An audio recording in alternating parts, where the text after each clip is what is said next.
ಧರ್ಮಪುತ್ರ, ಮತ್ತೊಮ್ಮೆ ಕೇಳುವೆ, ಆ ದುರ್ಯೋಧನೊಡನೆ ಸಂಧಿಯನ್ನು ಮಾಡಿಕೊಂಡು ಬರಲೇ ಅಥವಾ ಯುದ್ಧವನ್ನು ಏರ್ಪಡಿಸಿಕೊಂಡು ಬರಲೇ?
ನಮ್ಮ ಅಭ್ಯುದಯವು ನಿಮ್ಮನ್ನೇ ಹೊಂದಿರುವುದು.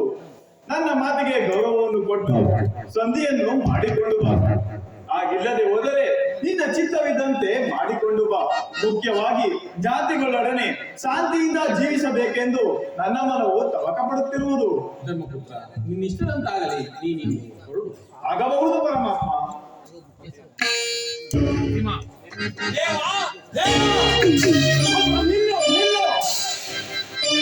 ತಂದೆ ವಿಚಾರದಲ್ಲಿ ಹಳೆಯದಾದ ನಮ್ಮ ಬಂದಿರು ದೇವ, ಚಿಕ್ಕಂದಿನಿಂದಲೂ ಬಹುವಿಧವಾದ ಅವಮಾನವನ್ನು ಮಾಡಿ ನೋಯಿಸಿರುವ ಆ ಧೂರ್ತರಾದ ಕೌರವರೊಡನೆ ನಮಗೆ ಸಂಧಿಯು ಅನಾವಶ್ಯಕ.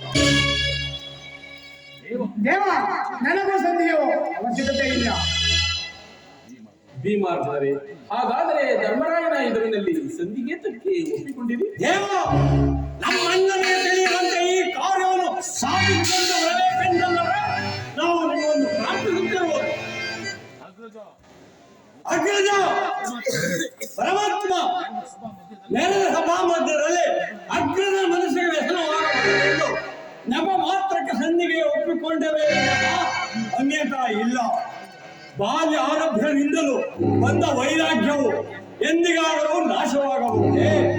ದೇವ, ನೀನಿಲ್ಲಿ ನಮ್ಮನ್ನು ನೋಡಿ ನಗುನಗುತ್ತಾ ಅಲ್ಲಿಗೆ ಹೋಗಿ ಸಂಧಿಯನ್ನು ಬಲಪಡಿಸಿಕೊಂಡು ಬಂದದ್ದೇ.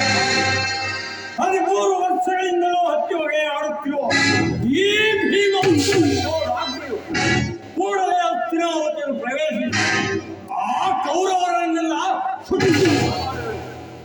ದೇವ, ಇರತಕ್ಕ ವಿಚಾರವನ್ನು ತಿಳಿಸಿರೋನು.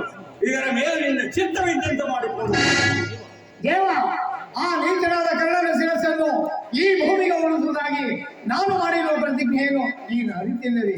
ಹೀಗಿಟ್ಟು ಸಂಧಿಯನ್ನು ಮಾಡಿಕೊಂಡು ಬರುವೆ ಎಂದು ಹೇಳುತ್ತಿರುವೆ ಅಲ್ಲ, ಇದು ನ್ಯಾಯವೇ? ಸರಿ, ಹಾಗಾದರೆ ಇದಕ್ಕೆ ನಿಮ್ಮ ಅಣ್ಣನು ಒಪ್ಪುವನೇ? ದೇವ, ನಮ್ಮ ಅಣ್ಣನಿಗೆ ತಿಳಿಯದಂತೆ ಈ ಕಾರ್ಯವನ್ನು ಸಾಧಿಸಿಕೊಂಡು ಬರಬೇಕೆಂದಲ್ಲವೇ ನಾವು ನಿಮ್ಮನ್ನು ಪ್ರಾರ್ಥಿಸುತ್ತಿರುವುದು. ಸರಿ, ಮುಂದಿನ ಆಲೋಚನೆ? ಮುಂದಿನ ಯೋಚನೆ